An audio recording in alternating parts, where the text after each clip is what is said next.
So as promised mga master, dito po pa rin tayo sa Manual of Regulation for Banks. Ito po ay galing sa Bangko Sentral ng Pilipinas. Pwede po ninyo itong ma-download galing po sa kanilang website.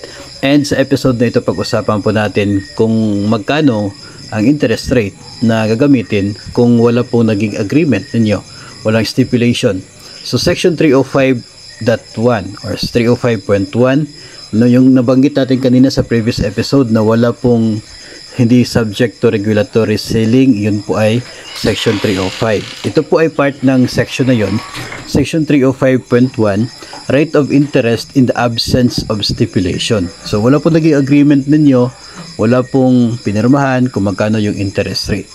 The rate of interest for the loan or forbearance of any money, goods or credits, and the rate allowed in judgments in the absence of expressed contract as to such rate of interest shall be 6% per annum.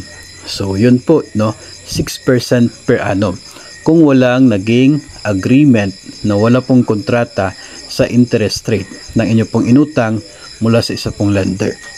So ito daw po is amended by circular number 799. So ito po nakikita ninyo, BSP circular number 799 series of 2013.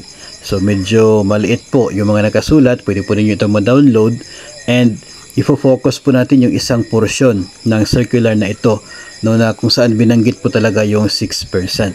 So again, BSP circular number 799 series of 2013. Pwede nyo po ito ma-search kahit po sa kahit saan.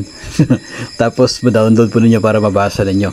So section 1 na nasabi pong circular, the rate of interest for the loan or forbearance of any money, goods or credits, and the rate allowed in judgments in the absence of an express contract as to such rate of interest shall be 6% per annum. No, so yun nga, 6% per annum kung walang express contract. Wala pong sinabi kung magkano yung interest. Pero kung mayroon pong sinabi, edi yung napag-agrihan ninyo, yun po yung interest ng loan.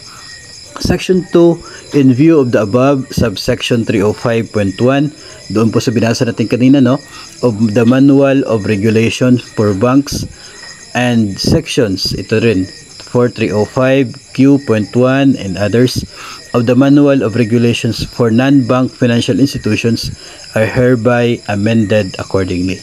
So yun na nga, kapag hindi expressed sa isang kontrata o isang loan disclosure o isang papel, no, kung magkano yung interest rate ng isang inutang na pera from a bank or from a non-bank financial institution, ang magyayari niyan 6% per annum yung magiging interest ng nasabing loan.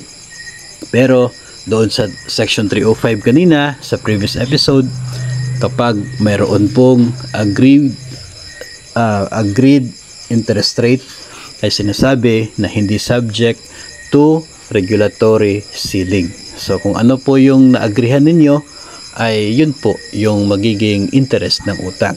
Pero kung walang naging agreement, wala na pagkasunduan in the first place, so ito pong 6% per annum ang masusunod.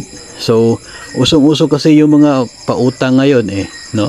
So dapat aware tayo sa ganito. If ever po na hindi naman po binanggit, so yung applicable doon po sa pag-compute ay dapat hindi po lalagpas sa 6% per annum. Ngayon, kung binanggit naman, inform tayo na ganito yung interest, then yun po ang masusunod. So, if ever meron po kayong other ideas tungkol po sa isyong ito, ay pwede naman po kayong magkomento para mas mapawiden po natin yung ating pong kaalaman. And let's share some information para tayo pong lahat ay mag-learn and mag-grow.